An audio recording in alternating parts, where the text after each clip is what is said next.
Un cours en miracles, 204 chapitre 25.4. La justice de Dieu. 4.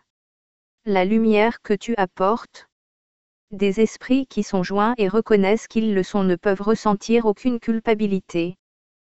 Car ils ne peuvent attaquer et ils se réjouissent qu'il en soit ainsi, voyant leur sécurité dans ce fait heureux. Leur joie est dans l'innocence qu'ils voient. Ainsi ils la recherchent parce que c'est leur but de la contempler et de se réjouir. Chacun recherche ce qui lui apportera la joie telle qu'il l'a définie. Ce n'est pas le but, en soi, qui varie. Or c'est la façon dont le but est vu qui rend le choix des moyens inévitables et sans espoir de changement à moins que le but ne soit changé. Et alors les moyens sont choisis à nouveau, comme ce qui apporte la réjouissance est défini d'une autre façon et recherché différemment. La loi fondamentale de la perception pourrait s'énoncer ainsi. Tu te réjouiras de ce que tu vois, parce que tu le vois pour te réjouir. Aussi longtemps que tu penses que la souffrance et le péché t'apporteront la joie, aussi longtemps ils seront là pour que tu les vois.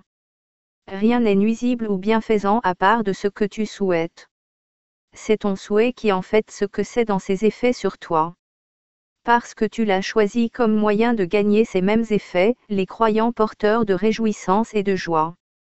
Même au ciel cette loi s'applique. Le Fils de Dieu crée pour s'apporter la joie, partageant le but de son Père en sa propre création, afin que sa joie s'augmente, et celle de Dieu avec la sienne. Toi, le faiseur d'un monde qui n'est pas, trouve repose et consolation dans un autre monde où demeure la paix. Ce monde, tu le portes avec toi à tous les yeux fatigués et au cœur las qui regardent le péché et scandent son triste refrain. De toi peut venir leur repos.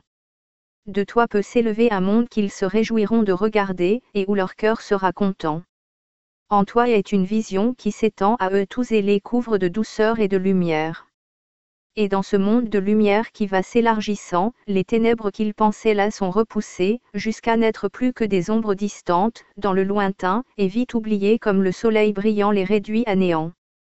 Et toutes leurs mauvaises pensées, leurs espoirs pécheurs, leurs rêves de culpabilité et de revanche impitoyable, et chaque souhait de blesser, de tuer et de mourir, disparaîtront devant le soleil que tu apportes.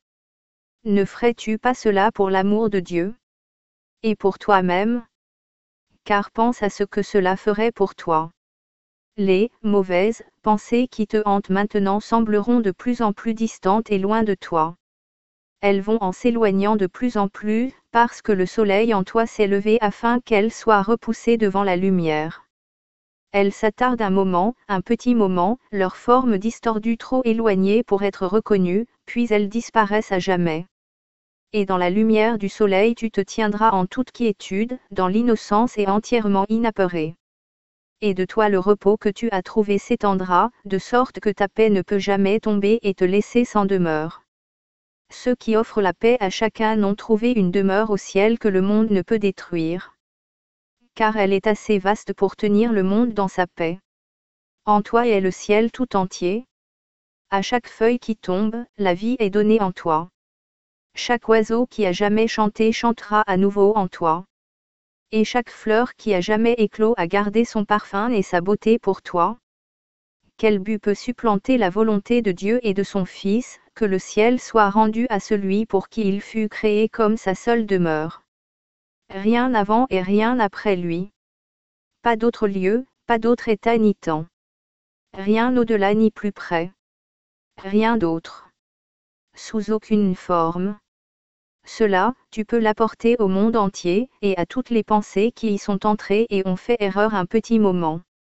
Comment tes propres erreurs pourraient-elles mieux être portées à la vérité que par ton désir de porter avec toi la lumière du ciel, tandis que tu passes par-delà le monde des ténèbres dans la lumière ?